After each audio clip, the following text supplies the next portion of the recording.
Ganda tingnan doon, no?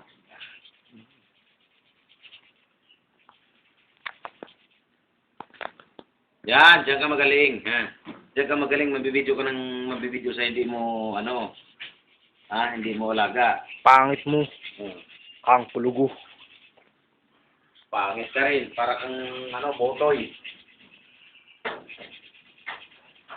Ha? Para kang butoy. Anong ginano mo sa tunga mo? Ano yun? Ha? Palukuhan eh. Oh. Alaga ko yan, hindi mo alaga yan, ha?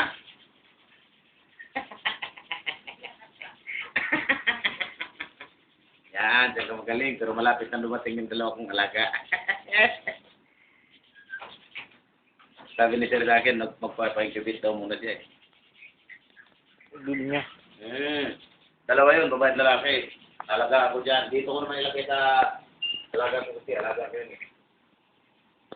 Dalawa na. Dito na ba? Dito na ko. Papaw. Ila ba kasuwa na?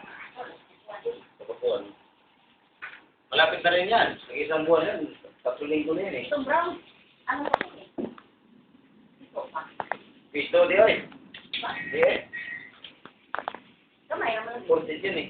Kamay naman. Kamay, ganyan lang sabi. Imported, ganyan lang yung katawan. Imported yan. Nag-escape naman. Maliit yan tingnan, pero ang haba ng katawan niya, laki niya. Kamay naman lang. Bye.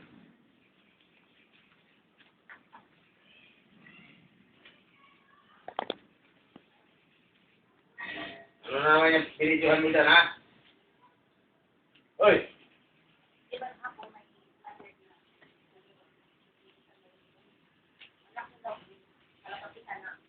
Pakipag. Maraming Kasi ang kalapatid, ano yan, negosyo.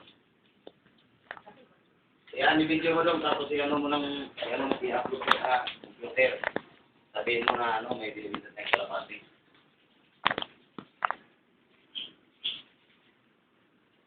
Ang kalapatid kasi, pag binitaw ng simbahan, buhay dito yan. doon sa ano. Doon sa bilang. Oo, Kasi alam nila kung saan. buhay yan. Iba nang sa wala. May ilay. Saan ba yung bahay na? May ganito. O, ito ulan siya. Uto-uto naman kayo sa mga palabas. Saan sila nagpunta eh. Tapos zero yung kalapatid, pero buhay talaga yan. Sabi, ganito. Ganun yung... Imang kalit. Ito nga kami. Mahal mo na.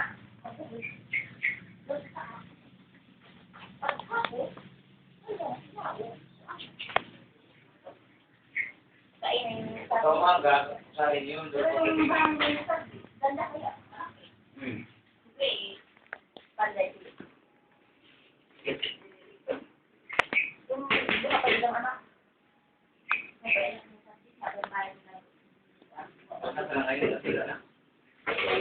Bahay nila ni Tita, bahay ni Titi, nagtuko si Titi, bahay ni sa una ni Sabi, doon ka lang patag.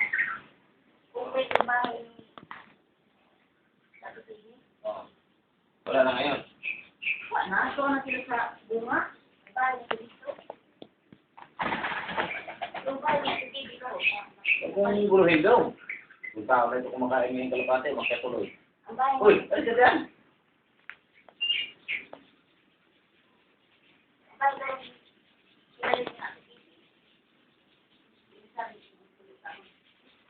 Yan, panay